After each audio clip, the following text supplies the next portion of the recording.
All right, welcome back. Welcome back, everyone.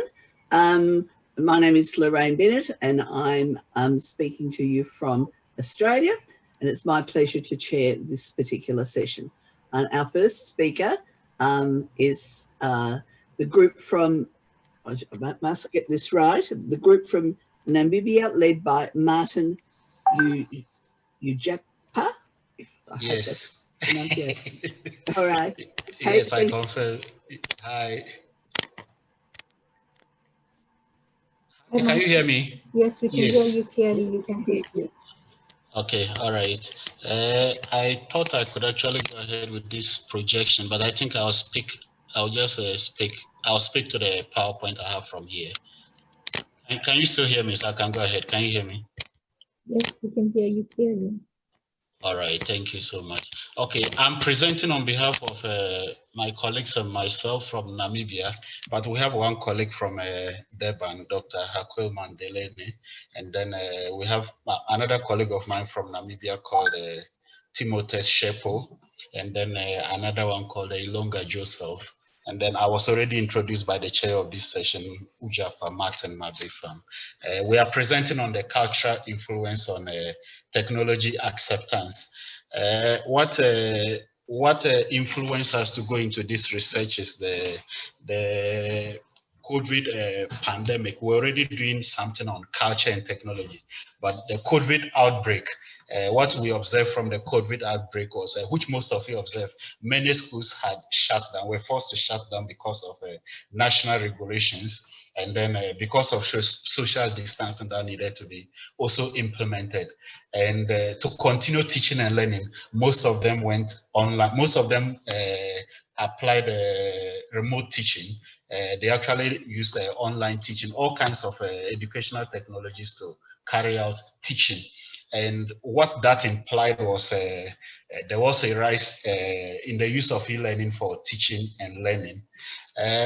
Before the COVID outbreak, the growth or the rise of e-learning was already on the increase. For instance, if you take 2019, investment in educational technologies by schools was pegged around 18.66 billion US dollars. And then for 2025, it was projected to be around 350 billion US dollars. Looking at this steady rise, all these are mentioning were projections that were made before the COVID outbreak. Now, considering the COVID outbreak, these projections that were made for 2020, it means whatever projections were made were never going to remain the same. Okay, among apps that were being used or online teaching or teaching and learning technologies that schools used to carry out teaching and learning included language apps, virtual tutoring softwares, video conferencing tools, and then or other kinds of online learning softwares. Considering the rise that have been observed, apart from the projected ones that I've mentioned, a question that arises, which was actually discussed in the breakaway rooms that we just observed a few minutes ago. One question that arises is whether the adoption or the rise in current level we are seeing, whether it can be sustained or it cannot be sustained. What could be the sustainability level? Would that sustainability level remain the same? Or when COVID eventually goes away, what happens? Would we see that sustained level of e-learning use? So that is what prompted us to look into the culture, the influence of culture on the technological adoption. Because we as a team, and then based on the literature we looked at, we had the feeling that culture would influence whether the level that e-learning has been adopted to now, whether that will be maintained or it will not be maintained. We did look into all existing models on technology adoptions, but we decided to look at one recent one that has just been developed specifically in the sub-Saharan African context. That is the extended technological acceptance model, which has the two constructs that was developed earlier by Fred Davis: perceived ease of usefulness, and then perceived ease of use, and then perceived usefulness. In addition to those two, this one that we are going to use as a lens to measure the results that we are going to get, it has additional ones which has 4 constructs. So we are using this particular one developed in the sub-Saharan African context, which has got 4 constructs. All right, let me just do a quick recap, a 1-minute quick recap. I think when I started on the problem area, I did mention that because of COVID outbreak, a lot of schools shut down the physical classroom and moved on to remote teaching. So most of them applied, most of them use online teaching tools or educational technology to carry out teaching and learning. And because of that, e-learning, the use of e-learning, the rise of e-learning accelerated faster than projected.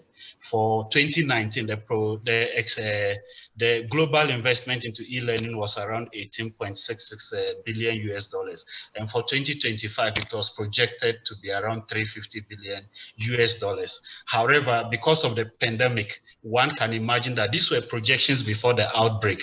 It meant that the use actually rose up to a high level. So the question that comes up from this rise in terms of use was sustainability. Eventually, when we go into post-COVID, will this rise in use of e-learning be sustained or not? And that is what prompted us to look at the cultural influence on technological adoption, whether the culture that we have or the culture that schools have, whether that culture can sustain, or in terms of users of these educational technologies, can that culture sustain this the rise in e-learning adoption? So in terms of methodology, we applied a quantitative method to collect data from some master degree students. The reason why we applied the quantitative methodology was because most of the variables that we're going to collect data are well-known variables. In terms of the cultural influence, if we take the variables related to culture, we're looking at individualism and collectivism. We're looking at power distance. We're looking at feminism and then masculinity. Then we're also looking at, there were 5 variables these are variables that are well established. So we're looking at collecting data and then analyzing these data in terms of some common themes that we could find. And that is how we applied the quantitative method in doing that. We went for the convenience sampling because we're not too sure if we had gone for any of the sample deterministic, existing sample deterministic formulas to determine the number on which to collect the data from. This particular period, in terms of reaching out to that number, we're afraid we'll not be able to reach out to that number. So we decided to go for convenience sampling that allowed us to collect data on any number of the master's degree students that we could reach, specifically from the International University of Management in Namibia. And then we developed online questionnaires that we put out there to the master's degree students. This was circulated on various platforms. There are WhatsApp platforms and then emails to reach out to them. And then in terms of response, we actually got a response from 80 students. They were more students. That class, the class that we sent this to, they were about 200 students, but we received a response from 80 students, which we made use of. The questionnaires that were designed and placed online, it was reviewed by 7 different experts in the area. And then we also did submit it to the Ethical Clearance Committee of the International University of Management for their review, not only the questionnaire, even in terms of the research ethics issues that was involved in this research that we are undertaking. Actually, this is a research in progress because we haven't carried out the data analysis is currently ongoing. We haven't performed the analysis yet. And that is why we submitted this particular presentation I'm making as an abstract, because as at the time we're submitting, we hadn't finished the data analysis. And as I speak to you, we aren't done with the data analysis. Issues of privacy and confidentiality were actually taken care of in terms of the ethical issues as well. So just as I mentioned just as I mentioned earlier on, we are currently doing the data analysis, so I haven't got any data analysis to present to you here. In terms of, to conclude this presentation, just like I recapped earlier on, it is the sustainability of the rise in use of educational technologies that has motivated us to look into what role culture will play in terms of sustaining this rise in use. And then what we are hoping to establish, we are hoping to establish that individualism and collectivism, power distance, uncertainty avoidance, long-term and short-term orientation, then masculinity and femininity. We are certain that this would actually have some influence in terms of the sustainability of the educational technologies that we have seen the rise in use. In terms of post-COVID, we are certain that whatever we find out here, it will definitely inform or add to literature in terms of sustainability of the rise in use of e-learning. So basically, this is the research that we are undertaking. We are not done with it, but it's ongoing. Thank you so much.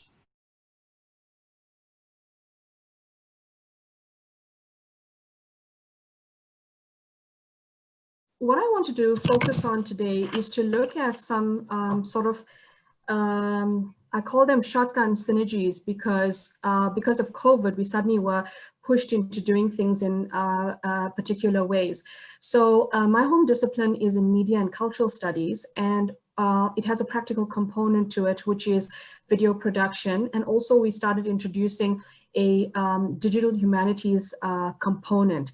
So this paper essentially looks at the synergy or the crossroads between the media and cultural studies curriculum, social psychology, and the effects from COVID, as well as the digital humanities and graduate attributes.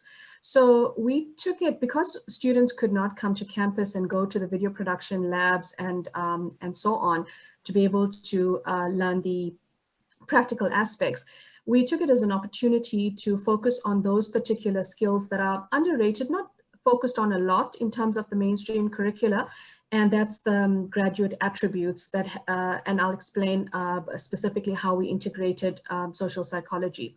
So in terms of myself and my approach, I think part of the validation came from the Goni report that focuses on synergy between science and technology and humanities and focuses on interdisciplinarity. So I think this kind of curriculum approach does kind of foster that kind of thing.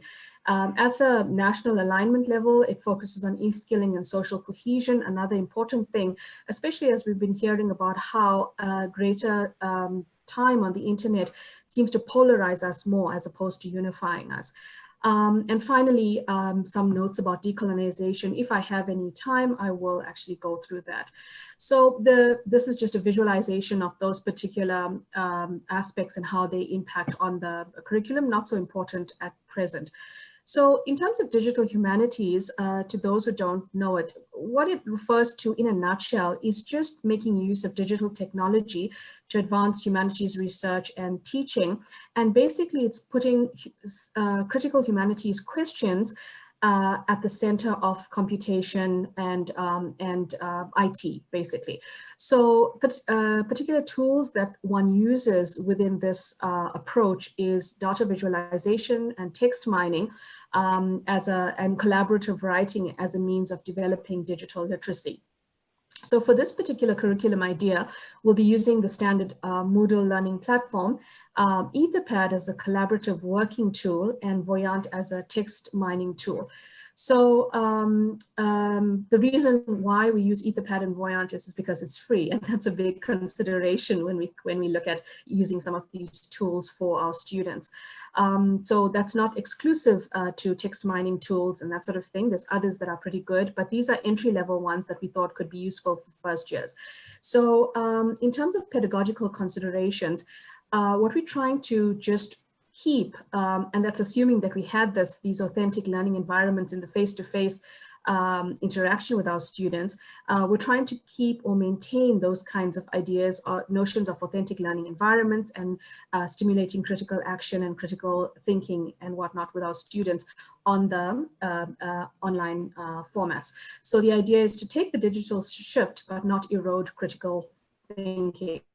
So in this move for the media curriculum, what we ask students to do is to submit 2 digital portfolios, and one will include a screen grab of a Voyant word cloud and a 1-page text analysis of the searches they've done, and a table of characters related to Propian actions, and I'll explain what that is in a moment, and a timeline graphic and evidence of discussion on Etherpad and Moodle. Which is basically a digital story and a peer review. So in terms of the content and how we integrated social psychology, we focused on the concept of stereotypes. And the key thing to remember here is that stereotypes are sort of seen as a necessary means of categorizing people into groups so we can have quick access to understanding particular groups, and it allows us to process a large amount of information very quickly. But where stereotypes become problematic is when they lead to discrimination and all sorts of other horrors. So in the early 1980s, Taylor referred to the cognitive miser, which is limited information processing capacity, or the reluctance to actually spend more time with groups that you think are separate from or different from oneself. So the whole point of this exercise is to understand the cognitive pressures when we are online, and the fact that there's a huge load, and at the same time to understand what our natural instinct for stereotyping is, and to kind of like push those particular boundaries so we're no longer cognitive misers, and we put a little bit more effort into understanding what we consider as different from ourselves. Okay, so the reason why social stereotyping is still relevant, unfortunately, is because we're often fatigued and distracted and ego depleted. That's when stereotyping actually activates very quickly. And apart from that, we tend to get to stereotyping when we don't know very much about people, and we don't care to know very much. But of course, this is much more when we are fatigued, distracted, or ego depleted. So the dangers are it can lead to prejudice, discrimination, structured isms, and of course, finally, persecution and genocide. So one of the methods that we looked at in terms of looking at hierarchies of knowledge is to get students to understand how to do searches and what is the science or methodology behind searching. So we encourage them to do social stereotyping, and I mean to do a Boolean search for stereotyping, and we explain to them some of the citation indices and how the politics of that actually works. So eventually what they had to do was to develop a timeline of related literature and basically do their comments. So it's pushing them to visualize data and not just experience it in a textual kind of form. So in these hierarchies of knowledge systems, the first years would do a simple search on, Wikipedia, Google Scholar, that sort of thing. The second years will do a peer review on Moodle, and will use Voyant as a text mining and a data visualization tool. The third years would look at the citation indices and academic practice and comment on regional kind of regional popularity of citations and that sort of thing, the geography of publication. And finally, the honors would develop theory maps. So we thought that it could relate to different levels, quite well. So the next aspect was trying to look at the exploring multiple subjectivities. And here what we did was we introduced three different kind of texts, a very simple text text at the first level, which is basically the three versions of the Three Little Pigs. It's a story, fairy tale that we all know about. The third years would do Jewish characters in The Merchant of Venice and the Arabian Nights and do a comparative analysis of that. And the honors would look at Zimbardo's study, the movie, The Stanford Prison Experiment. So it differs in levels of complexity as you move to the higher levels. So in terms of the actual exercise, what students would have to do, we would look at Torodov and Propp's narrative structure and archetypes, and try to understand the universal or identifiable archetypes, and also the movement within the structure of the story in terms of equilibrium and the disturbance of equilibrium, and then the manifestation of a new equilibrium. So in the Three Little Pigs, the Three Little Pigs, there'll be a version 1, that's the traditional version. The second version introduces the character of Alexander T. Wolfe, who reports to being completely misrepresented, that he wasn't trying to actually attack the pigs and so on. And it's quite a hilarious retake on it. And the third version has a whole new bunch of characters like a rhino and a kangaroo and a different narrators and that sort of thing, and a different effect in terms of the new. Okay, thank you. In terms of the new equilibrium. So the key thing to take away from here is that it looks at who's visible, who's invisible, who's the dominant voice, who's the minor voice, what is the cause for disturbance, what are the effects and the new equilibrium, and look at and do a comparative analysis of each of these particular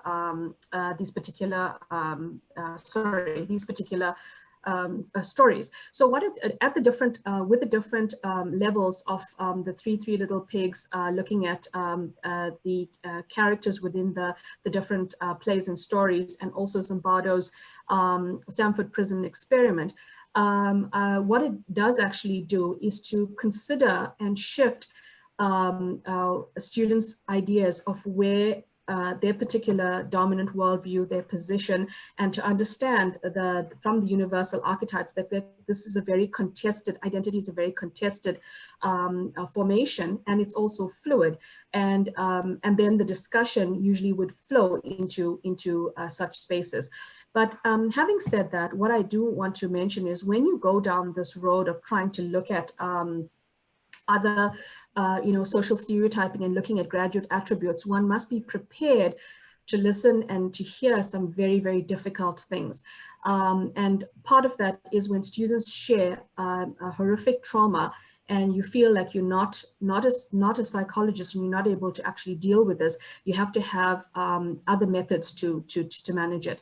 So I'll stop there and take questions. And perhaps the final point I want to make is that one of the things we did find is that students are extremely fatigued. They are fatigued online, and it's very difficult to get the edge. So I'm not sure that we were totally successful. There were very deep discussions and very deep sharing that actually went on. But I feel that again would have been better in a face-to-face kind of discussion as opposed to online. But this was our best attempt. Thank you.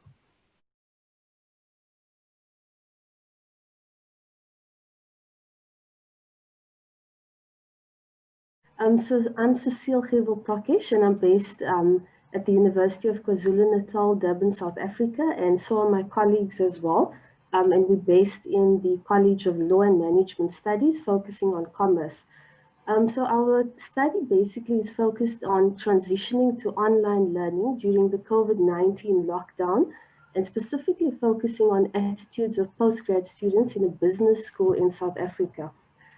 So just to emphasize, without going into too much detail, because I think we covered it this morning, COVID-19 obviously has had quite an impact on the world in multiple profound ways. A lot of countries had lockdown measures which were implemented, which impacted citizens again in diverse multiple ways. And higher education specifically was impacted. And in South Africa as well, we saw that students and staff the academic program was disrupted, and there was a period of time where learning did not take place. And then during this crisis, online learning was then considered the best way to support the academic program in most higher educational institutions in South Africa. And you found that these institutions had to ensure that they were able to revise the institutional level planning, that they put plans in place to support staff and students to go through this transition. We had to look at the assessments, the delivery, and of course, sessional dates were impacted as well. So you find that in many cases, the 2020 academic year is only going to be complete in 2021. Research has shown us that, of course, in our context in Africa and in South Africa, that there are multiple constraints to online learning. Again, we've discussed it, internet access, the cost of data, with some of our students as well having had to go home. Some of them didn't have electricity, they didn't have a conducive space to be able to study as well. And on the other side, you also found that staff were likewise impacted as well. And in some instances, these very same issues affected them as well.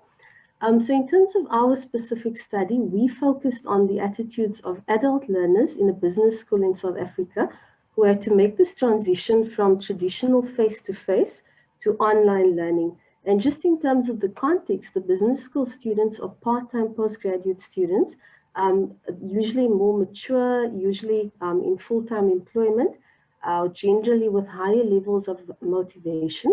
And you also find that they are quite often funded by the employers as well. And at home, at work, they've got a computer, they've got a laptop, and connectivity as well. And then in terms of the teaching side of things, pre-COVID, of course, the emphasis generally is to try and make these classes as interactive as possible, to connect theory to their real world workplace, considering that they're working. And there's a lot of emphasis on group discussions. And also research has shown us, and I think this is what we found as well, that the students want to be in class, they want to be on campus to get away from the distractions that they experience at work and at home. So I think that's an important distinction. So the aim of our study was basically to basically enhance our understanding of the processes that impact the ease and success with which postgraduate students transition to online learning at the business school in South Africa. And basically, our questions were focused on the perceptions of the online experience, social support, economic worry, technological factors, and then of course the ease of transitioning, and on the other side, the success of transitioning to online learning. And then very briefly, again, because I think people have mentioned this morning, of course, COVID-19 impacted the global education systems in profound ways. There was major disruption. And I think what you found as well that transitioning from face-to-face to online does not happen overnight. And I think there's been an impact also in terms of the online pedagogies. We can't just take what we've got and simply transition it over. So you found that a lot of higher educational institutions were caught off guard naturally because nobody was prepared for this change and there was a lack of preparedness.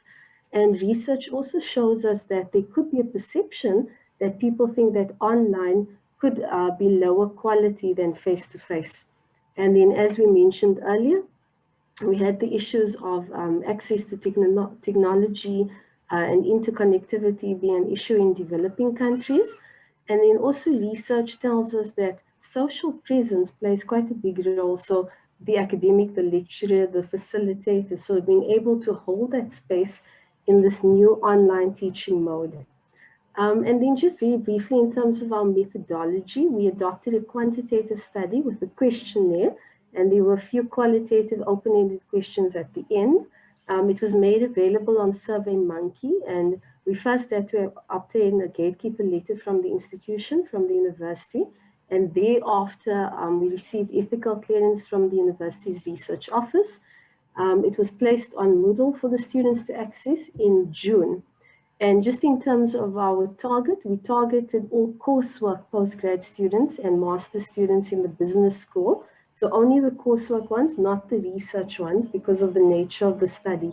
And ultimately, we wanted to determine their perspectives and the experiences of how they transitioned from face-to-face 100% to this emergency online situation. And the data were analyzed using SPSS, and the qualitative open-ended comments were analyzed using thematic analysis. So at this point, I'm going to hand over to my colleague who will take it from here. Thank you.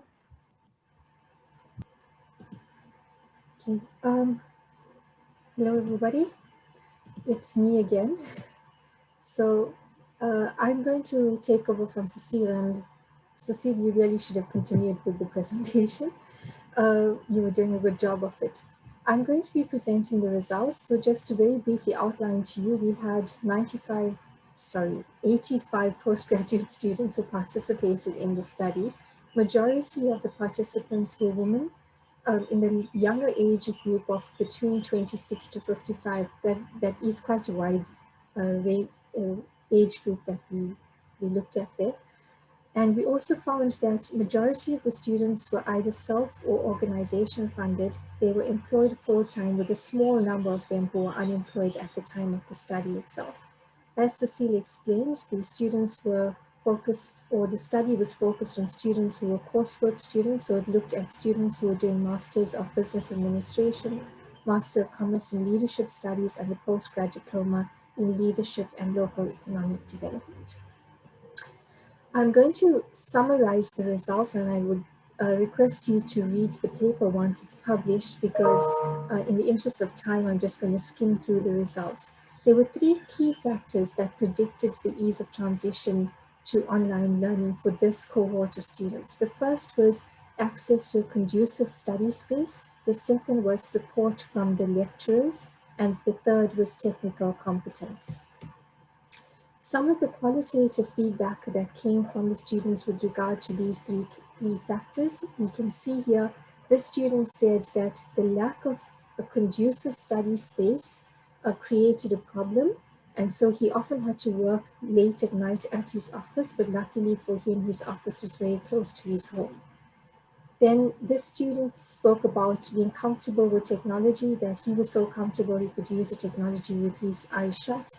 And then the sympathy and efficiency on the side of the lecturer was absolutely essential to promote that ease of transition. When we looked at the success of transitioning to the online environment, the same 3 factors came up, with the additional factor of perceptions of online experience. So those students who perceived the online experience as being easy or as being good, they felt that the transition to the online environment was a lot more successful for them. Okay. So when we looked at the views regarding technological competence, it was found that students had diverse views regarding their own technological competence, and there was also mixed results in terms of the impact that COVID-19 had on their studies. Students found the social isolation, and we've heard a number of presenters prior to us today. Okay, thank you. We also heard in the keynote speech today about the concept of social isolation. So students found this ability or inability to network and interact with their fellow students a problem during online learning. While they said that online learning saved them travel time, it saved petrol money, and they also enjoyed the flexibility of being able to learn anywhere at any time. And of course, the access to recorded lectures was also another plus point. So class interaction is very limited. They couldn't learn from the experiences of others, but they also found that they were saving quite a bit in terms of time, in terms of traveling, and in terms of money. When we asked them about timing and length of lectures, we found that students had varied opinions. There were also critiques that were made around online learning not being engaging enough. And it must be noted that the study was done very early in the stages of the lockdown, so not many academics were fully trained or had any experience in terms of online learning. I think we've all evolved since then. We've probably completed a full semester now. We're doing some form of online learning.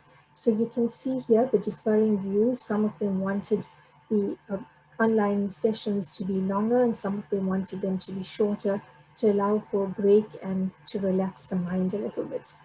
There was also the focus on lecturer training, something that I'm very passionate about in terms of academic development and training them on how to use the different tools in the online environment, as well as understanding the pedagogy.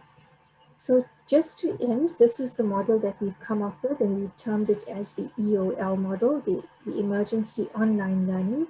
You can see here the 3 key factors of this: the social space, the social support, and the social pressure, which affect the ease of transitioning.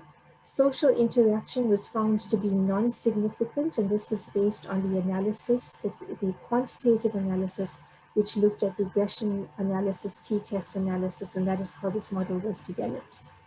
We also found that perceptions of online experience played a significant role in the ease of transitioning. Technological competence also, thank you, played a significant role, while for this cohort of students, the economic worry was not significant in terms of the ease of transition. So this is the preliminary model which was developed. We have subsequently tested this model or applied this model to another cohort of students, and we'll be presenting the results of that research in tomorrow's paper. So in conclusion, our study offered a definition of emergency online learning. It also It also takes into consideration that we had a pretty small sample size and we focused on just a single business school in the South African context.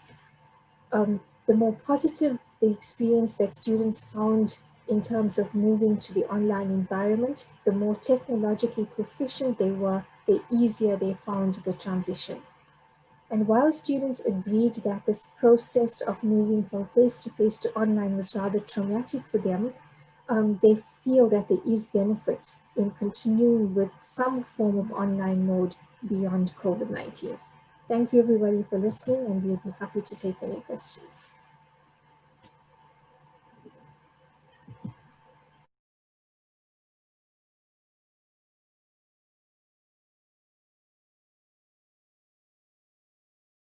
Okay.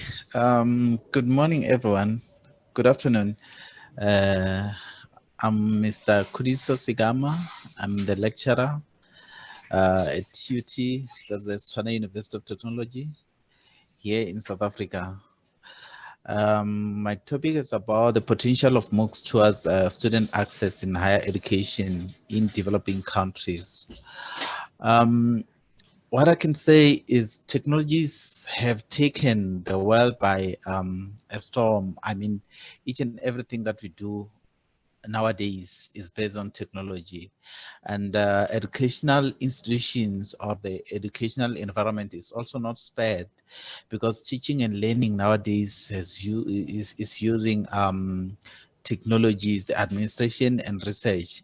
We have moved from the face-to-face to blended learning. Now we are on e-learning, full e-learning. And e-learning has taken a new road, which is the introduction of the massive open online courses. What are these massive open online courses? These are the courses, the abbreviation MOOCs on its own is about the massive, the M stand for massive, which means these courses takes a whole lot of students. At times, they don't even have the limit. They are open. Most of them are open to everyone. People can attend, and then at the end of the day, the only fee that they can pay is for the certification. These courses are offered online, and then these MOOCs can be used as a tool to cover the disadvantages which are there, especially in developing countries, in instances where you find that, okay, most of the people in the household are not having any income. And also, when you look at the institutions of higher learning, they have challenges of accommodating the number of a big number of people or students or learners who are coming from the matric level. And then you find that also the fees are increasing on a yearly basis, and they are becoming more expensive. And also the other thing is you find that these private institutions, most of them are mushrooming all over and they are not registered. So this becomes a big problem when it comes to the offering of teaching and learning in the institutions of higher learning.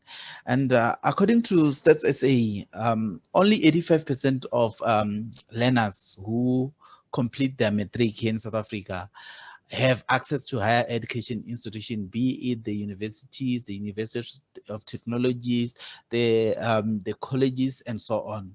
These include the private colleges which are out there. But we have technologies which are out there, which has been used mostly by the developed countries. These are technologies such as MOOCs.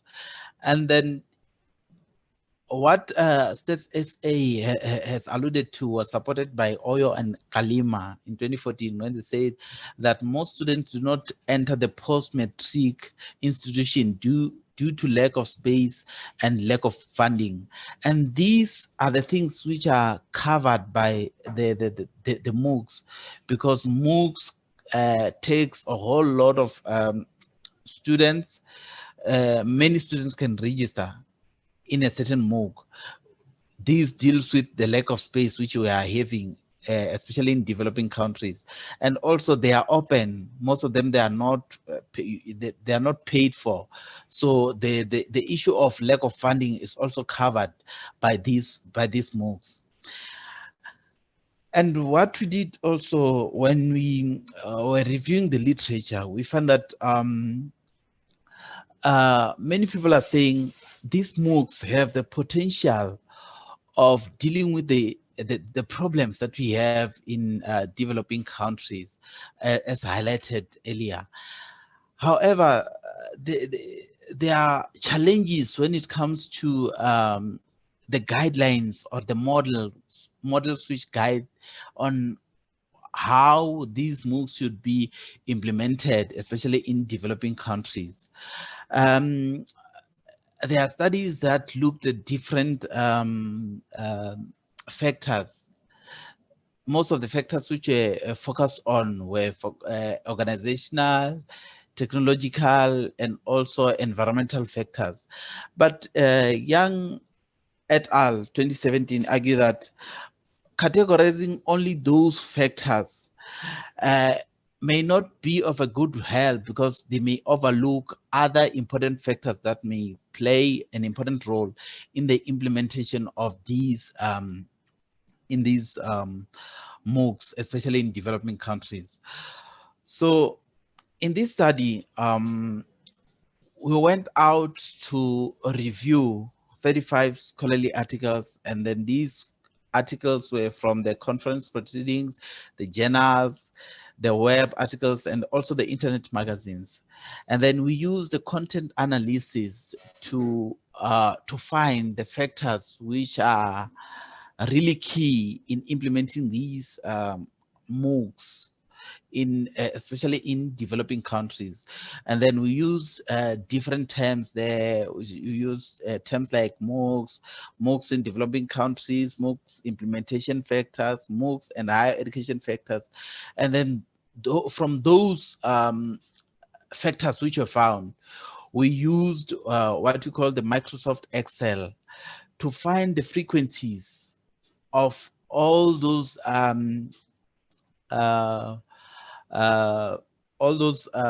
factors that we found. And then in those factors, we also found that some of these factors were repeating or were the same. So what we did is that we categorized those factors to see the important categories that must be taken into consideration when it comes to the implementation of these MOOCs. And then this is what we found. What we did is that the frequencies which were less than 12, less than 10 were taken away. And then the categories that we found were organizational and technological, environmental, individual, social, and pedagogical factors as the most frequent factors which are there as part of what the MOOCs implementation, especially in developing countries. And then now, let me just explain a bit the importance of these factors. We found that, okay, the environmental factors or the environment have to be conducive in order for these MOOCs to be implemented, and in order for the people, the learners, to have access into the higher education institution. So these factors, the environmental factors that have to be put into considerations are top management support, the policies, and also the standards. We also have what we call the organizational factors, such as funding and technological support. These are key because when we talk about the MOOCs, we're talking about the online courses. And then these needs needs funding if there are no technologies that have to be used, and also the support technologically, because we can't just go and 3-minute purchase or warning. lease. Sorry? 3-minute warning. Okay, we can't just go there and purchase these technologies without the support, and also the technological support, the individual factors such as attitude and so on, and also we also have the social factors such as learning views, localization, and also the reputation of the institutions which are giving those MOOCs. And also, when we're dealing with the e-learning, there's no way in which you can not talk about what the pedagogical factors that plays a very important role in the implementation of these MOOCs. So from the results that we got from those categories, we came up with a conceptual model which indicates, which brings all those categories into place, indicating that they have a contribution that they make in the implementation of MOOCs, especially in developing countries. And then in conclusion, I would like to say, in situations like these, wherein the COVID-19, which is a worldwide pandemic, have disturbed almost everything, and we find ourselves in situations wherein students can no longer go to classes. We were supposed to use technologies like MOOCs because they are already there in place. The only thing that we have to do is to adapt, and also implement them on our side. And then we also experienced that most of the learning platforms which are used in higher education institutions were crashing during these during the 1 minute. sorry. 1 minute. You Okay. have 1. Oh yes, ma'am. During the pandemic, because these things they are not capable of carrying many students or carrying more weight like what was happening throughout.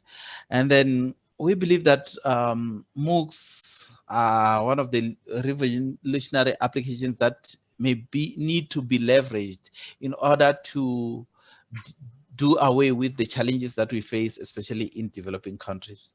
I thank you. So that Right. is officially the end of this session. I just want to, before we leave, I just want to express my thanks to the eMERGE team. Thank you very much for your contribution to this conference. Tony, Gabriel, Mohammed, Nicola, and Relitza. The discussion or the plenary session that you had was really, really interesting. I think it got the participants activated, as Craig would say, and we look forward to your workshop tomorrow. I also would like to thank all the presenters who we have presented in the first half of today's program. All the presentations have been very enlightening